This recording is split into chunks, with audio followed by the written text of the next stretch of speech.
Because I don't view the Dallas Mavericks as that big of a threat. No disrespect to them. Luka's a star. We know that.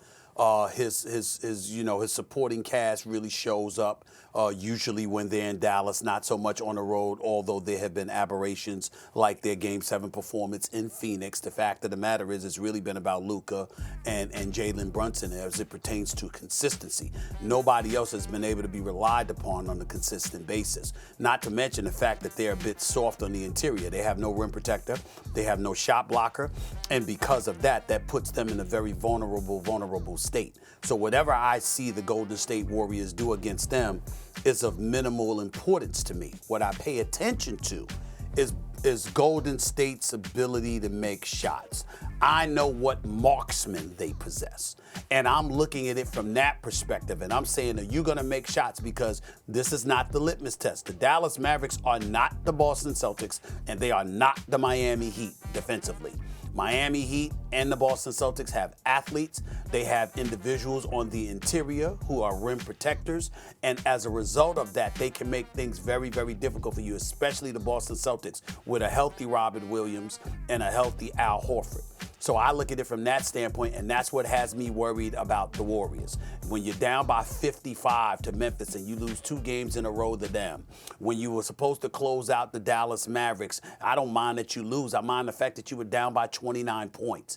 Those are the kind of things that concern me. And on the side, Doggy, last but not least, I feel compelled to mention this. Let me tell you what I disagree with Steve Kerr about. I would not have reinserted Steph Curry into that game last night, and ultimately Andrew Wiggins thereafter and Klay Thompson. Those reserves were in the game with about 10 minutes left. They were down about 29 points or so. Steve Kerr had basically brought the guys on the bench and essentially conceded, this is not the game that we're going to win. We're going to go back to Golden State and win Game 5.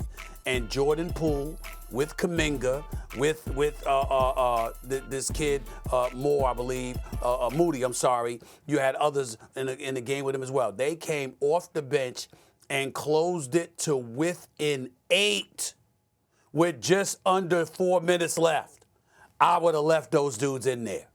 And I would have rode that wave. And I would have said, hey, now it's his discretion. He's one of the great coaches we've ever seen. Okay, it's all hindsight 2020. But I'm just telling you, for me, the way they were rolling and the difficulty the Dallas Mavericks were having in guarding them, I would have left those guys in that game. I'm just concerned about these huge deficits that they've had in the last 2 rounds of the playoffs, knowing what's waiting for them in the NBA Finals. I agree with you 100% on bringing Kerr back in the game. I went to go look. You saw it. Curry. You saw it. I did not. These 29-point blowouts in these playoff games, that's a different topic. Can we have a halfway decent game, please? Can we have a ball game with the 5 minutes to go? It's 96-96. I mean, you all hang in there. I mean, my goodness gracious, these games. The best game so far we've seen in this series was Game 2 when Dallas played very well, could have won, and Golden State pulled away in the fourth quarter. I understand your point. I wouldn't have put Curry back in the game either, but a quick dunk by Doncic. I looked at the play-by-play sheet. That's how I know. Off a Maverick timeout, quickly got that lead back to 10. So I don't know if that's that big a deal. You are 1,000% right, but I'm not going to make too big a deal about that. I also don't want to make too big a deal about Golden State losing. They haven't lost a home game yet in this postseason. They won't have home court against Miami, so they're going to have to win a road game there, but they didn't have home court against Memphis, and they figured out a way to win a game in Memphis. They are going to be very difficult to beat. I don't like getting killed by 29 points, but let's give Dallas some credit.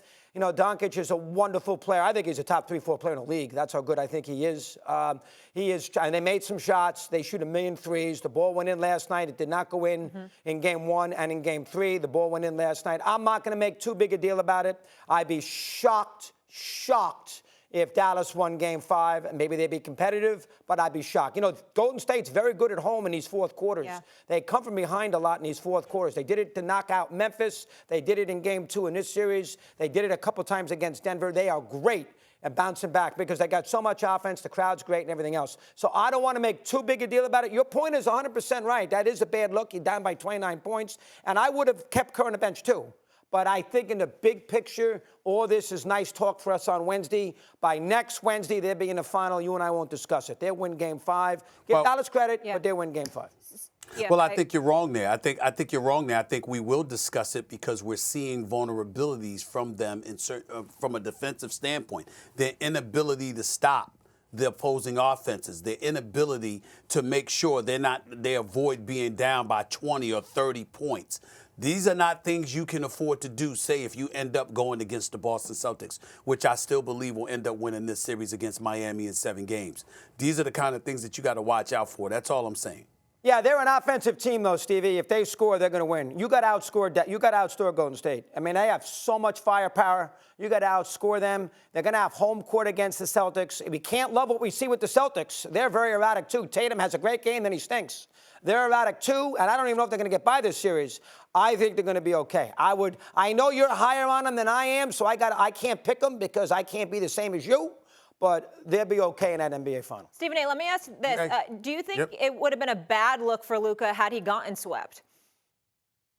No, I don't. Not in this particular series because he showed up.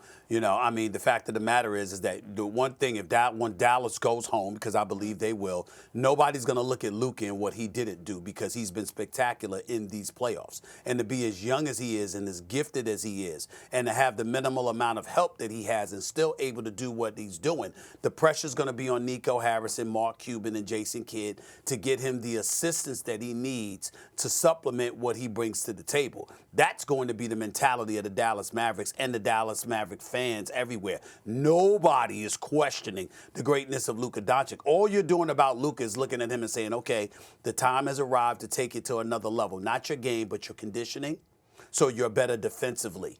That's what they're looking at with Luka Doncic. But as an offensive talent, there's no question about it. He's one of the top players in the league right now already, and he's sensational, and he shows up in big moments. He does not fold or wilt beneath the pressure, and that's what you look for before you classify guys as great.